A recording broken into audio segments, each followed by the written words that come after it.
Hello, I'm Fedor Duzhin, and welcome to the first lecture in ordinary differential equations. So here is the little plan for today. I'm going to record a few chunks according to this outline, and then you can watch them one by one. So we have a textbook, and the good thing about it is that you can download it from NTU-Learn. Also notice that whenever I teach, I always make a big point of connecting my courses to other courses that you have learned. So for instance, in differential equations, there will be a lot of material from calculus to linear algebra, and also you'll need the knowledge of MATLAB programming. All right, now let me continue with some mathematical examples. Let me give you an analogy from calculus or probability theory, right? So here is, I hope you know, the cumulative distribution of the standard normal distribution. The probably most important point about this integral is that you cannot really solve it, so you cannot integrate it explicitly.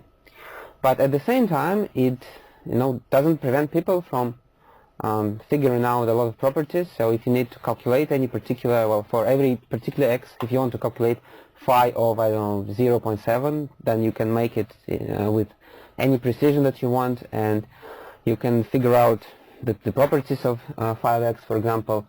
Because of the fundamental theorem of calculus, you can find the derivative and then the second derivative, and then you can figure out where phi is increasing, decreasing, concave upwards, concave downwards, and so on.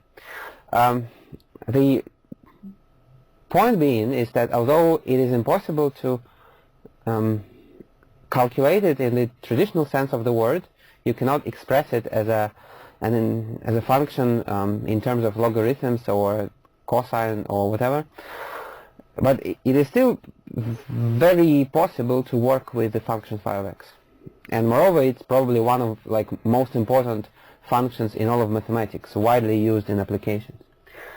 So let me give you an example from the theory of differential equations. So this example is not real in the sense it's been made up, but I think it's pretty clear, right? So suppose that you have you know that some function satisfies this equation. You know that suppose that y prime and y itself, they are related by this equality.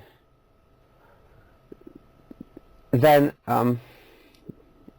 you can try to solve it, say using Wolfram alpha, but I hope you will believe me if I'll tell you that it's impossible to solve it. But at the same time, you can clearly see that y prime is positive because the right hand side of this equality is the sum of squares, so it has to be positive. And if y prime is positive, then of course the original function y has to be an increasing function. So although we are not able to solve this differential equation, we still can establish a certain property. Right? So the important point here being that, strictly speaking, this is actually more of a typical case. So it is kind of a luxury when you are able to solve a differential equation explicitly, right? So usually you cannot. So, and the theory of differential equations is mostly about how to work with differential equations that we cannot solve explicitly, right? But at the same time, somehow the subject of differential equations is kind of special in the sense that here the practice of education is usually it is very traditional, it is very old-fashioned, right? So usually in courses of differential equations, students are taught techniques to solve differential equations that are very, very particular. So they can do very, very little classes of differential equations, and these techniques were invented a long time ago. But I think you'll believe me if I tell you that no matter how hard you try, Wolfram alpha is always going to be better at solving differential equations than you. So I think it's time to move on and to abandon teaching a lot of tricks how to solve differential equations in favor of a very beautiful, by the way, and meaningful theory, general theory.